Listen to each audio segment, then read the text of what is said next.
తాకట్లో ఉన్న మీ బంగారాన్ని విడిపించి ఆ రోజు ఆన్లైన్ రేటుకి కొంటాం. Sharma gold company. ఇలా అభివృద్ధి చేయడానికి కసితోనున్న ఆతృతున్నది.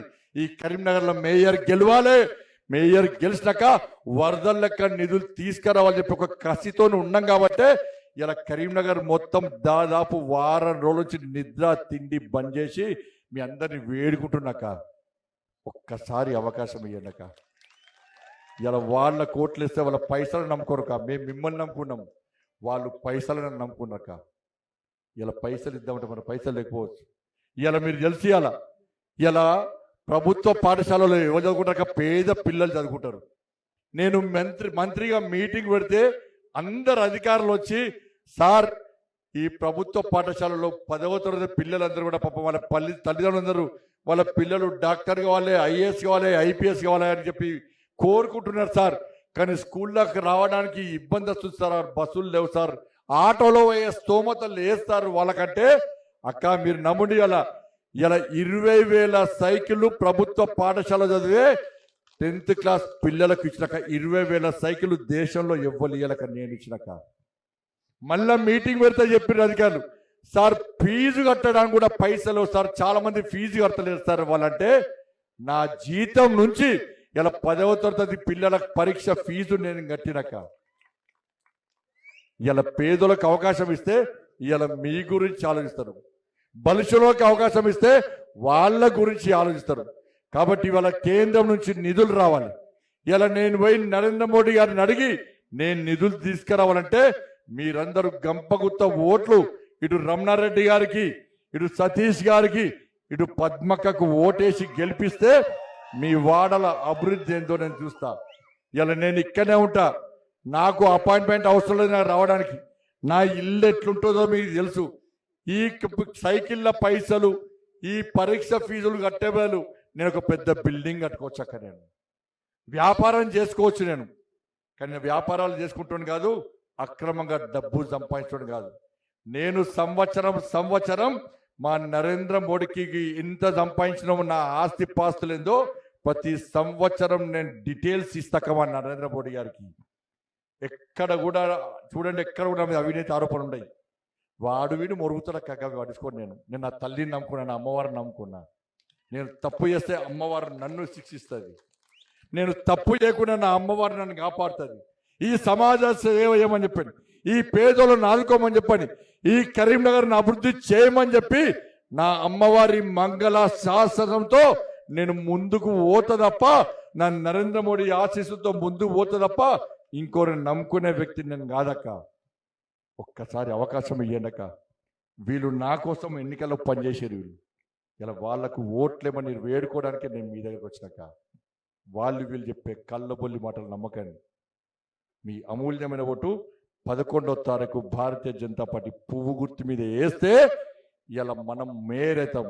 ఇక్కడ ఒక ఆయన వస్తాడు, ఇక్కడ పోటీ చేస్తున్నట, అక్కడ పోటీ చేస్తున్నట. ఆడ ఏం చెప్తుందంటే, లే నేను మొత్తం ఇక్కడ నేను పుట్టింది కదా, పైసలు మొత్తం ఈయనే పెడతాను ఆడ చెప్తున్నాడు. ఈయనకి వచ్చి ఏం చెప్తున్నంటే, ఆడ మొత్తం చేస్తా పైసలు మొత్తం ఈయనే పెడుతున్నా అంటున్నాడు. అంటే ఒక్క వ్యక్తి 2 సార్లు 2 ప్లేస్లో పోటీ చేస్తే ఇంకొక గెలవద్దు, ఇక వాళ్ళే గెలవాలి. ఇక ఇంకొకరు గెలిచే అవకాశం ఇవ్వద్దా?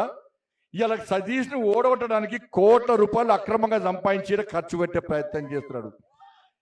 ఆడ ఇంట గెలవడం రచ్చ గెలి, ఆ గాడ గెలవాడు. వీడికి వచ్చి పోటీ చేస్తాడు. ఈ వాడకనకు సంబంధం ఏదో ఒకసారి ఎప్పుడు పైసల బలుపు, వాళ్ళు పైసలు అనుకున్నాడు. ఇలా కొండపల్లి సతీష్కు ప్రతి గల్లీ తెలుసు, ప్రతి ఇల్లు తెలుసు, ప్రతి వాడ తెలుసు. ఎక్కడ రోడ్లు ఉన్నాయి, ఎక్కడ రోడ్లు వేయాలి, ఎక్కడ లైట్లు ఉన్నాయి, ఎక్కడ లైట్లు పెట్టాలి, ఎక్కడ మోరీలు ఉన్నాయి, ఎక్కడ మోరీలు కట్టాలి, ఎక్కడ గుడి కట్టాలి, ఎక్కడ బడి కట్టాలో ఇలా కొండపల్లి సతీష్కు అనుభవము అవగాహన ఉంది కాబట్టి ఈయన కోటేది. ఇక ఇంకొక ఆయనే, నేను అమెరికా వచ్చినా నేను పైసలు పెడుతున్నాను. ఎన్నిసార్లు పెడతాడక? దుబాయ్ వేసినాను పైసలు పెడతాడు. ఈ ఎన్నికల దాకా పెడతారు. ఎన్నికల తర్వాత ఒక్కడు గుర్తుంచుకోరక, ఢిల్లీ నుంచి పైసలు నేను తెస్తున్నా, ఇక్కడ పైసలు మాత్రం రావు. మేము మేయర్ గెలిచేది మీ అందరి ఆశీర్వాదం, మేయర్ పక్కా బీజేపీ గెలుస్తున్నాం. ఇక్కడ మీరు వీళ్ళకు ఓటేయకుండా వేరే వాళ్ళకు ఓటేస్తే నిధులు ఎట్లా వస్తాయి చెప్పండి? ఎట్లా వస్తాయి నిధులు?